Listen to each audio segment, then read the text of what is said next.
అత్యాధునిక labs, international collaborations, advanced placements. మీ dream career ని రీచ్ అవ్వడానికి మీ best choice Godavari global university.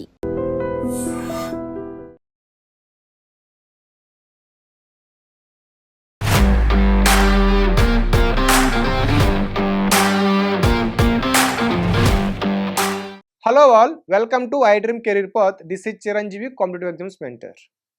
Exam లేకుండా ప్రభుత్వ ఉద్యోగం వస్తే ఎలా ఉంటుంది? డైరెక్ట్గా ఇంటర్వ్యూతోనే మనకు ఒక ఉద్యోగం వస్తే చాలా బాగుంటుంది కదా. సో దానికి సంబంధించే సెంట్రల్ పొల్యూషన్ కంట్రోల్ బోర్డు నుంచి ఎటువంటి ఎగ్జామ్ రాత పరీక్ష లేకుండా డైరెక్ట్గా ఇంటర్వ్యూ ఆధారంగానే మనకి జాబ్ రావడానికి నోటిఫికేషన్ వచ్చిందనమాట. సో దీనిలో సైంటిస్ట్ డి, అదేవిధంగా scientist C, B, assistant manager finance department, అదేవిధంగా అడ్మినిస్ట్రేటివ్ అసిస్టెంటు, సైంటిఫిక్ అసిస్టెంట్కి, టాక్సోనమిస్ట్ అంటే బయాలజీ, జియాలజీ సంబంధించినటువంటిది ఆ డిపార్ట్మెంట్లో. Next data entry operator, field అసిస్టెంట్కి సంబంధించి టోటల్గా 51 వేకెన్సీస్ అయితే రావడం జరిగిందండి. ఇందులో అత్యధికంగా మీకు దేనికి ఉన్నాయంటే అసిస్టెంట్ ఏదైతే సైంటిస్ట్ బి ఉందో దీనికైతే 12 పోస్టులు ఉన్నాయి. ఆ తర్వాత మీకు సైంటిస్ట్ అసిస్టెంట్ 13 పోస్టులు అయితే ఉన్నాయి. ఇక ఎవరైతే నాన్ సైన్స్ వాళ్ళు ఉంటారో వీళ్ళు ఈ సైంటిఫిక్ కాకుండా నార్మల్గా డిగ్రీలో ఇంటర్లో ఎంపీసీ లేదంటే బైపీసీ చేసిన వాళ్ళు, టైపింగ్ స్పీడ్ వచ్చిన వాళ్ళు ఉన్నారో వాళ్ళకైతే డేటా ఎంట్రీ ఆపరేటర్, ఫీల్డ్ అసిస్టెంట్కి అయితే వేకెన్సీస్ 12 అయితే ఉన్నాయన్నమాట. ఇక శాలరీ విషయానికి వస్తే యావరేజ్గా మీకు 40K నుంచి 1.7 lakh వరకు అయితే శాలరీ వస్తుందన్నమాట. చూడండి, దీనికైతే ఎటువంటి రాత పరీక్ష లేదు, కేవలం ఇంటర్వ్యూ ఉంది. దాంతోపాటు దీనికి ఫీజు కూడా లేదు, అందరూ అప్లై చేసుకోవచ్చు. కాబట్టి పూర్తి వివరాలు నేను ఎలా అప్లై చేసుకోవాలి, అదేవిధంగా ఏ డాక్యుమెంట్స్ అవసరం అనేది నేను ఈ వీడియోలో పూర్తిగా చెప్తాను, వినండి. ఇక దీనికి ఇంపార్టెంట్ ఏంటంటే నోటిఫికేషన్ వచ్చేసింది. మీకు ఆన్లైన్ అప్లికేషన్ అనేది మీకు August 24th నుంచి స్టార్ట్ అవ్వి September 7th అయితే ఎండ్ అవుతుంది. గుర్తుపెట్టుకోవాలి, August 24th స్టార్ట్ అవుతుంది అప్లికేషన్ ఆన్లైన్లో. September 7th అయితే మీకు అప్లికేషన్ అనేది మీకు విండో క్లోజ్ అవుతుంది. సో ఈ డేట్స్ గుర్తుపెట్టుకోండి. ఇక అక్కడ క్లియర్గా చదువుతాను చూడండి. సైంటిస్ట్కి గాను అప్పర్ ఏజ్ లిమిట్ 50 years అయితే ఉండాలి. 1 వేకెన్సీ మాత్రమే ఉంది. దీనికి శాలరీ 1,70,000 అయితే పెర్ మంత్ అయితే ఉంటుంది. మరి దీనికి ఎసెన్షియల్ క్వాలిఫికేషన్ ఏంటంటే మినిమం మీరు ఎన్విరాన్మెంట్ సైన్స్ కానీ న్యాచురల్ సైన్స్లో కానీ మీరు పీజీ చేసి ఉండాలి, మాస్టర్స్ చేసి ఉండాలి, లేదా బ్యాచిలర్స్ డిగ్రీ అంటే మీరు ఇంజనీరింగ్ అవ్వచ్చు, టెక్నాలజీ అవ్వచ్చు, అందులో దేనిలోనూ environmental, chemical, civil, energy and environmental, బయోటెక్నాలజీలో మీరు బీఎస్సీ చేసిన అంటే గ్రాడ్యుయేషన్ చేసినా సరే మీరు ఎలిజిబుల్ అనమాట. అండ్ దీంతో పాటు మీకు చూడండి ఇక్కడ cumulative impact factor of total published papers in general should not be less than 10. Okay, అంటే ఇక్కడ మీరు ఏమంటున్నారు, యూజీసీ లిస్ట్ ప్రకారం మీకు ఏమి ఏమన్నా జనరల్స్ అంటే మీరు పీజీలో కానీ ఏమైనా సరే మీ జనరల్స్ ఏమన్నా 10కి మించి ఎక్కువైతే ఉండకూడదు. మాస్టర్స్తో పాటు లేదంటే ఈ క్వాలిఫికేషన్తో పాటు మీ పేరు మీద ఈ డిగ్రీలో కావచ్చు లేదంటే పీజీలో కావచ్చు పబ్లిష్ అవుతుంటే ఏదైనా ఆర్టికల్స్ అన్ని మీరు మినిమం 10 కంటే ఎక్కువ ఉండాలి. నాట్ లెస్ దెన్ 10 అనమాట. చూడండి, నాట్ లెస్ దెన్ 10.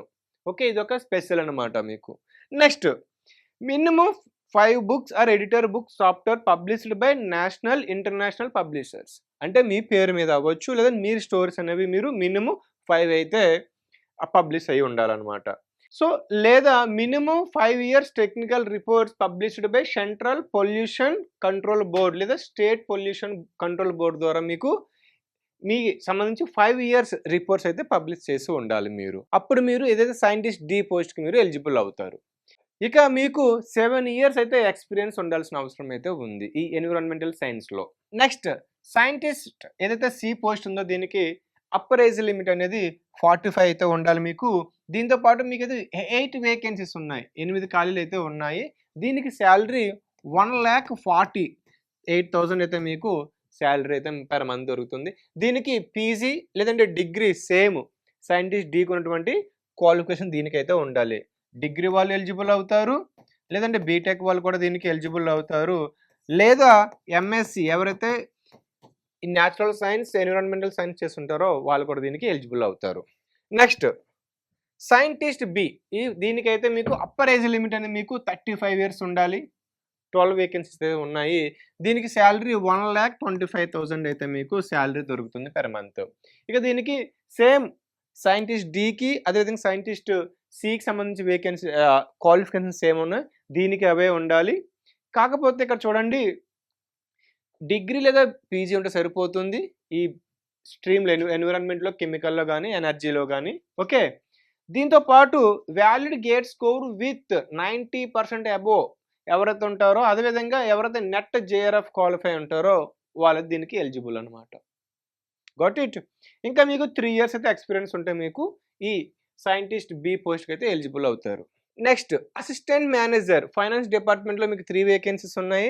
దీనికి అప్పర్ ఏజ్ లిమిట్ 35 ఇయర్స్ అయితే మీకు ఉండాలి. దీనికి సాలరీ 1,19,000 అయితే మీకు సాలరీ పెర్ మంత్ ఉంటుంది. మరి దీనికి పీజీలో ఏంటి మీరు లేదంటే డిగ్రీలో కామర్స్ చేసి ఉండాలి. అందులోనూ మీరు ఎంబీఏలో ఫైనాన్స్ ఆర్ అకౌంటింగ్ లేదంటే చార్టర్డ్ అకౌంట్స్ కూడా మీరు ఎలిజిబుల్ అవుతారు. ఓకే. దీనికి 8 ఇయర్స్ అయితే మీకు క్వాలిఫికేషన్ ఉండాలన్నమాట. సో దీన్ని మీరు గుర్తుపెట్టుకోండి. ఇక దీంతో పాటు మినిమమ్ 2 ఇయర్స్ ఎక్స్‌పీరియన్స్ దేనిలోని tally or QuickBooks, okay, GST, TDS, PF, ESI, ఎస్టీపీఏలో మీకు మినిమమ్ ఎక్స్‌పీరియన్స్ అయితే మీకుంటే ఫస్ట్ ప్రియారిటీ మీకు ఇచ్చేస్తారు. Next administrative assistant. దీనికి అప్పర్ ఏజ్ లిమిట్ 35 ఇయర్స్ అయితే ఉండాలి. 1 వేకెన్సీ అయితే ఉందండి. దీనికి మంత్లీ సాలరీ 77,000 వరకు అయితే మీకు ఉంటుంది. ఇక దీనికి బ్యాచిలర్ డిగ్రీ ఉంటే సరిపోతుంది. నార్మల్ డిగ్రీ మీకు ఉంటే సరిపోతుంది. మినిమమ్ మీకు 5 ఇయర్స్ అయితే ఎక్స్‌పీరియన్స్ అయితే ఉండాలండి. ఇక ఎవరైతే ఫస్ట్ క్లాస్‌లో పాస్ అవుతారో వాళ్ళైతే దీనికి డిజైరబుల్ అనమాట. అంటే ప్రియారిటీ మీకు ఇస్తారు. Next scientific assistant. దీనికి upper age limit 35 years, 13 vacancies అయితే 13 ఖాళీలు అయితే ఉన్నాయి. దీనికి సాలరీ 77,000 అయితే దొరుకుతుంది. ఇక దీనికి క్వాలిఫికేషన్ మీరు ఎన్విరాన్మెంటల్ సైన్స్ లేదా న్యాచురల్ సైన్స్‌లో పీజీ చేసి ఉండాలి. ఆర్ఎల్స్ లేకుంటే మీరు డిగ్రీలో మీరు ఇంజినీరింగ్, ఎన్విరాన్మెంటల్ సైన్స్ లేదంటే కెమికల్, సివిల్‌లో గానీ లేదంటే ఎనర్జీలో గానీ బయోటెక్నాలజీలో గానీ మీరు డిగ్రీ చేసి అయితే ఉండాలి. అండ్ వాలిడ్ గేట్ స్కోర్, గేట్‌లో మీరు 90% అయితే రావాలి. లేదంటే మీరు జేఆర్ఎఫ్ నెట్ క్వాలిఫై అయినా సరే మీకు క్వాలిఫై ఉండాలన్నమాట. ఇక నెక్స్ట్ టాక్సోనమిస్ట్. దీనికి 1 వేకెన్సీ ఉంది. 35 అయితే అప్పర్ ఏజ్ లిమిట్ ఉంది. దీనికి సాలరీ 65,000 అయితే మరి మంత్ వస్తుంది. మీరు ఎంఎస్సీలో మినిమమ్ మీరు ఫస్ట్ క్లాస్‌లో పాస్ అయి ఉండాలి.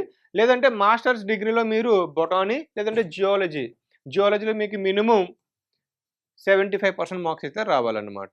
నెక్స్ట్ డేటా ఎంట్రీ ఆపరేటర్‌కి మీకు 4 వేకెన్సీస్ ఉన్నాయి. ఇందులో 32 అయితే మీకు 32 is the upper age limit. Salary వచ్చేసరికి 57,000 అయితే ఉంటుంది.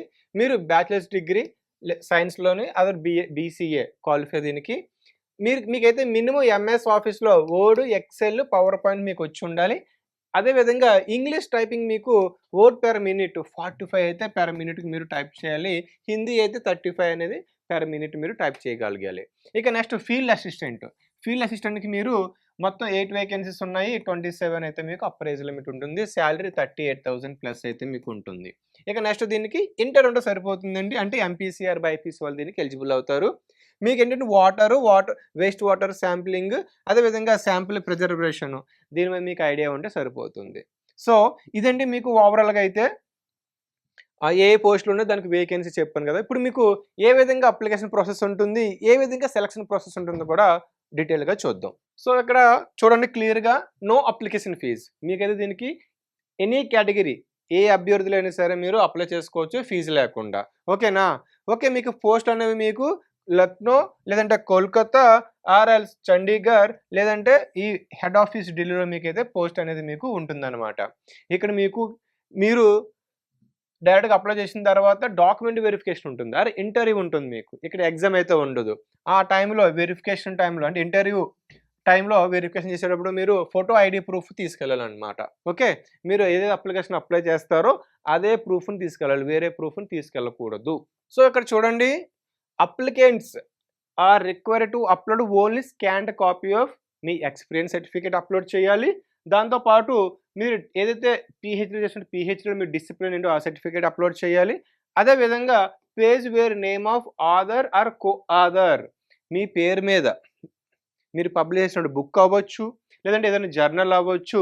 అది మీరు ఏం చేసినది మీరు కూడా ఇంటర్వ్యూ టైంలో మీరు సబ్మిట్ చేయవలసి ఉంటుంది. ఓకేనా? గుర్తుపెట్టుకోవాలి. సో, ఇక్కడ చూడండి. The persons applying for more than 1 post must apply separately. మీరు ఒక పోస్ట్ కంటే ఎక్కువ పోస్టులు అప్లై చేసుకోవాలనుకున్నప్పుడు మీరు ఇండివిడ్యువల్‌గా అయితే అప్లై చేయాలి. ఒకేసారి అన్ని పోస్టులకి అప్లై చేయడానికి వీలు లేదు. మీరు ఒకసారి సైంటిస్ట్ ఒకసారి అప్లై చేస్తే నెక్స్ట్ టైమ్ సైంటిస్ట్ అసిస్టెంట్‌కి, తర్వాత వేరే పోస్ట్‌కి అయితే మీరు అప్లై చేయవలసిన అవసరం అయితే ఉంది. ఒకేసారి అప్లై చేస్తానికి వీలు లేదనమాట. ఇక నెక్స్ట్ ఎలా అప్లై చేయాలి? How to apply? మీరు ఫస్ట్ రిజిస్ట్రేషన్ అవ్వాలండి. మీరు ఫస్ట్ రిజిస్ట్రేషన్ అవ్వాలి. ఏంటంటే ముందు మీరు మొబైల్ నంబరు, ఐడీతో ఈమెయిల్ ఐడీతో మీరు ఫస్ట్ రిజిస్ట్రేషన్ అయితే మీకు ఒక రిజిస్ట్రేషన్ నెంబర్ అయితే వస్తుంది. ఆ తర్వాత మీరు first application will not be allowed to edit this field after registration. కాబట్టి మీరు చాలా జాగ్రత్తగా అప్లై చేసేటప్పుడు మీరు చాలా జాగ్రత్తగా మీరు డీటెయిల్స్ అన్ని ఇవ్వాల్సి అయితే ఉంటుంది. తర్వాత మీరు పోస్ట్‌ని ప్రిఫర్ చేసుకోవాలి. ఏ పోస్ట్‌కి అప్లై చేస్తున్నారనేది. ఆ తర్వాత మీ క్వాలిఫికేషను, ఆ తర్వాత డేట్ ఆఫ్ బర్త్ ఏంటనేది మీరు చూసుకోవాలి. తర్వాత ఈమెయిల్ ఐడీ, మొబైల్ నెంబర్ అయితే ఇవ్వాల్సి ఉంటుంది. అదేంటి మళ్ళీ రిజిస్టర్ ఏదైతే ఇచ్చారో ఆ మొబైల్ నెంబర్ అయితే మీరు ఇవ్వాల్సినైతే ఉంటుంది. ఈ విధంగా అప్లై చేసుకున్న తర్వాత మీరు ఇప్పుడు రిజిస్ట్రేషన్ అయిపోయింది. ఇప్పుడు మీరు సబ్మిషన్ ఆఫ్ అప్లికెంట్స్ అంటే మీరు ఇప్పుడు అప్లికేషన్స్ డీటెయిల్స్ ఇవ్వాలి. ఇందులో మీరు ఇస్తారంటే డీటెయిల్స్ ఎక్స్‌క్లూడింగ్ ఏదైతే మీరు రిజిస్ట్రేషన్ ఇన్ఫర్మేషన్‌లు ఇచ్చారో అవి కాకుండా రిమైనింగ్ డీటెయిల్స్ మీరు ఇవ్వాలి. అంటే మీరు ఏ పోస్ట్‌కి అప్లై చేస్తున్నారు, క్వాలిఫికేషన్ ఏంటి, ఎక్స్‌పీరియన్స్ డీటెయిల్స్ ఏంటి, అదేవిధంగా మీ ఇమేజ్‌ని అప్లోడ్ చేయడము, సిగ్నేచర్‌ని అప్లోడ్ చేయడము, మీ ఎక్స్‌పీరియన్స్ సర్టిఫికేట్‌ని అప్లోడ్ చేయాలన్నమాట.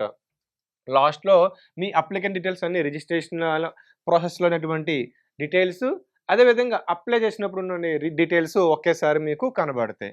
సో, ఫర్దర్‌గా మీరు దీన్ని ప్రింట్‌ఔట్ తీసుకోవచ్చు, మీ దగ్గర ఉంచుకోండి. సో, ఈ వీడియో మీకు నచ్చినట్లయితే లైక్ చేయండి, షేర్ చేయండి. ఇంకేమైనా డౌట్స్ ఉంటే కనుక కింద అడిగితే నేను రెస్పాండ్ అవుతాను. Thank you all. And for more videos, Please subscribe to iDream. Please subscribe to iDream. Please subscribe iDream. And please subscribe to iDream. For more videos, subscribe to iDream. please like, share, and subscribe to the channel. Congratulations, iDream. subscribe to iDream. Subscribe to iDream. So subscribe to iDream Media.